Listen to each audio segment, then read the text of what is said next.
Assalamualaikum warahmatullahi wabarakatuh. Perkenalkan, nama saya Alif Yananda Pradana, NIM 1804037, nomor absen 09. Di sini saya akan melanjutkan dari perkuliahan mata kuliah Pak Yogi, di mana saya akan membahas hari ini adalah kedaruratan medis 6 yang berisikan hipotermia dan tenggelam. Nah, yang pertama saya akan membahas dulu apa itu hipotermia. Hipotermia adalah hilangnya panas tubuh lebih cepat daripada panas yang dibentuk oleh tubuh atau yang diperoleh, sehingga suhu tubuh lebih rendah dari kurang lebih 35 derajat Celcius. Nah, di mana suhu tubuh tersebut mengalami suhu tubuh kita apabila terjadi hipotermia itu adalah kurang dari 35 derajat Celcius. Nah, selanjutnya saya akan membahas penyebab hipotermia. Hipotermia terjadi karena ketika panas yang dihasilkan oleh tubuh tidak sebanyak panas yang hilang. Nah, sejumlah kondisi yang berpotensi membuat panas tubuh yang banyak yang hilang dan menyebabkan hipotermia, yaitu yang pertama adalah terlalu lama berada di tempat dingin. Nah, berada di tempat yang dingin juga menyebabkan suhu tubuh kita seketika berkurang, sehingga yang dimana suhu tubuh tersebut berkurang tidak sesuai dengan hasil yang dihasilkan, jadi sehingga terjebaklah hipotermia. Yang kedua adalah menggunakan pakaian yang kurang tebal saat cuaca dingin juga mempengaruhi. Yang ketiga adalah terlalu lama menggunakan pakaian basah. Nah, terlalu lama menggunakan pakaian basah itu menyebabkan suhu tubuh kita turun. Jadi apabila pakaian kita basah, agak lebih baiknya lebih cepat kita diganti agar suhu tubuh kita tidak turun dan tidak terdampak dari hipotermia. Yang terakhir ada terlalu lama di dalam air, misalnya akibat kecelakaan kapal. Nah, di sini saya akan membahas beberapa keadaan yang dapat memperburuk hipotermia. Yang pertama itu apa saja yang faktor yang memperburuk hipotermia tersendiri. Yang pertama adalah suhu rendah, yang kedua adalah faktor angin, yang ketiga adalah air, yang keempat adalah usia dari penderita tersebut, yang kelima adalah kesehatan penderita, yang kelima penyakit yang sudah diderita atau cedera yang sudah terjadi, yang keenam adalah alkohol penyebab gunaan obat, dan kekurangan makanan. Nah, di sini saya akan membahas jenis-jenis hipotermia.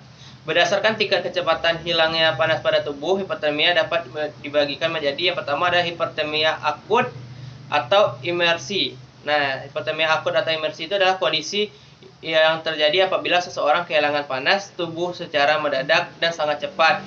Contohnya saat seorang jatuh ke kolam yang dingin. Selanjutnya adalah hipotermia akibat kelelahan. Pada kondisi yang terlalu lemah, tubuh tidak akan mampu menghasilkan panas, sehingga orang tersebut akan jatuh pada kondisi hipotermia. Yang terakhir adalah hipotermia kronis.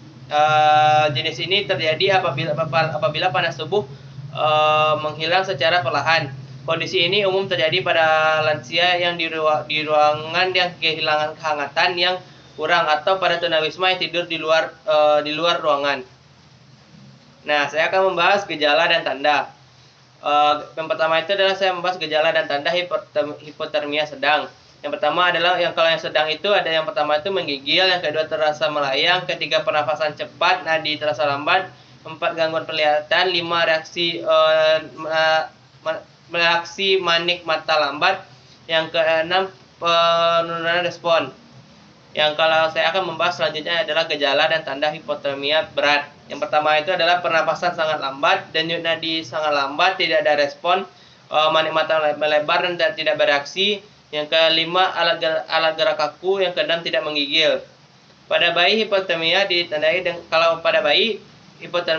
dengan kulit yang terasa dingin dan terlihat kemerahan. Bayi juga terlihat diam, lemas dan tidak mau menyusu atau makan. Itu bayi akan sedang mengalami hipotermia. Nah, saya akan membahas selanjutnya ada penanganan hipotermia.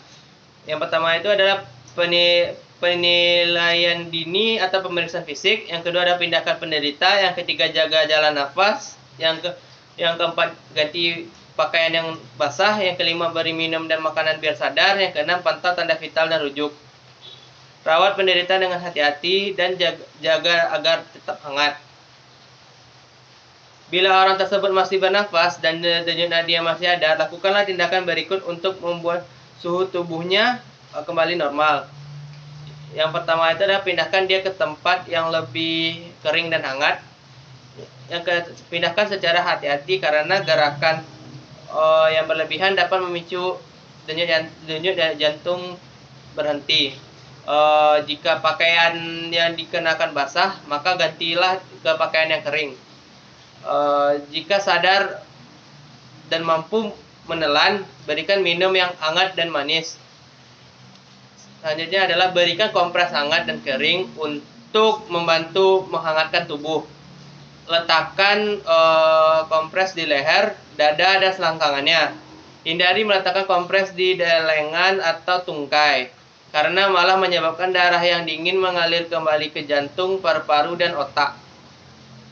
Yang selanjutnya adalah hindari penggunaan air panas, bantal pemanas, atau lampu pemanas untuk menghangatkan penderita hipotermia. Panas yang berlebihan dapat merusak kulit dan menyebabkan detak jantung yang tidak teratur.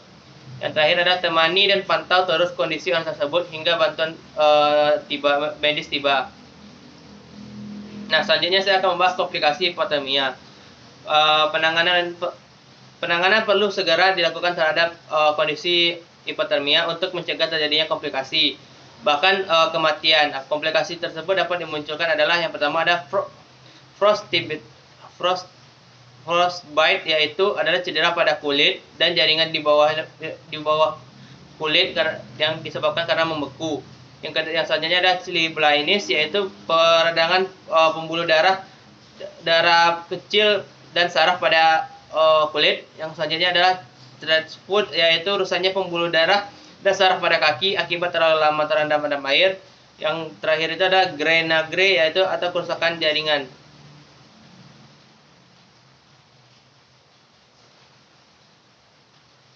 Nah, pencegahan hipotermia ada beberapa langkah sederhana yang dilakukan untuk mencegah hipotermia, yaitu yang pertama, jagalah suhu tubuh tetap kering, hindari menggunakan pakaian basah dalam jangka waktu lama dan menyerap panas tubuh. Yang kedua adalah gunakan pakaian sesuai dengan kondisi cuaca kegiatan yang akan dilakukan, terutama ketika mendaki gunung atau berkemping. Kenakanlah jaket atau pakaian yang tebal agar tetap suhu tubuh terjaga. Yang selanjutnya adalah gunakan topi, syal, sarung tangan, kaki, sepatu, bot jika beraktivitas di luar rumah. Yang selanjutnya adalah lakukan gerakan sadar yang menghangatkan tubuh seperti yoga atau pemanasan dapat menghangatkan tubuh. Yang selanjutnya adalah hindari minuman yang di sini saya akan melanjutkan dari presentasi tadi. Di sini saya akan mencontohkan bagaimana penanganan orang yang hipotermia. Yang pertama yang kita lakukan untuk mengetahui korban itu adalah pertama kan anggap saja ini simulasinya, ini korban. Nah, yang pertama itu pindahkan dari tempat yang lebih kering dan hangat. Pindahkan secara hati-hati karena gerakan yang tiba-tiba itu dapat memicu gerak jantung berhenti. Nah, untuk di sini kita pindahkan korban terlebih dahulu. Yang pertama, mohon maaf di sini tidak mungkin. Anggap saja simulasinya di bawah ini ada kasur atau sesuatu yang menghalangi tempat dingin karena lantai tersebut dingin. Usahakan ketika kita mau korban, jangan seperti lepasin seperti itu, jangan, tapi upalah badan korban tersebut secara baik-baik dan diletakkan agar tidak terjadi gerakan yang tiba-tiba yang mematikan vital dari korban tersebut. Nah, selanjutnya ketika pakaian dari korban tersebut basah atau dingin, kita harus menggantinya terlebih dahulu menggunakan baju yang kita ganti dulu. Otomatis kita buka dulu semua baju, kita ganti. Nah, setelah kita ganti, barulah kita beri sebuah selimut, tutupi dengan pakaian seperti mau mantel atau pakaian yang dapat menghangatkan bagian korban tersebut. Nah, jika sadar, korban sudah sadar. Nah, yang pertama itu ketika kita harus memberinya sesuatu minuman yang hangat seperti teh atau sebagainya, tapi usahakan jangan mengandung kafein atau alkohol.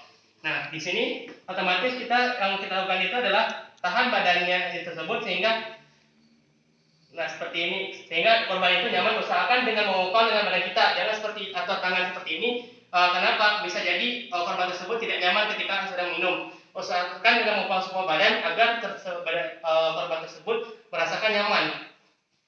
Nah, setelah diminum, kita beri kompres kepada di yang hangat dan kering untuk menghangatkan tubuhnya. Letakkan kompresnya itu yang pertama itu di bagian leher, dada dan selangkangan. Usahakan jangan diberikan di pada lengan maupun kaki, karena bisa menghambat aliran darah dari jantung. Selanjutnya itu dari korban itu hindari penggunaan air panas. Kenapa air panas, bantal panas, dan lampu yang panas? Karena menghangatkan dengan cara tersebut dapat merusak kulit dari korban tersebut. Nah, usahakan menggunakan hangat yang alami. Jangan menggunakan air panas langsung, bantal panas, atau sinar lampu yang panas dalam menghangatkan, karena itu merusak kulit dari yang gejala korban tersebut. Selanjutnya, temani dan pantau apakah korban sudah mengalami kebaikan atau malah sebaliknya. Apabila korban sudah bertambah parah, usahakan tunggu tim medis dan bawa ke rumah sakit. Sekian dari pandangan saya, sedikit salah kata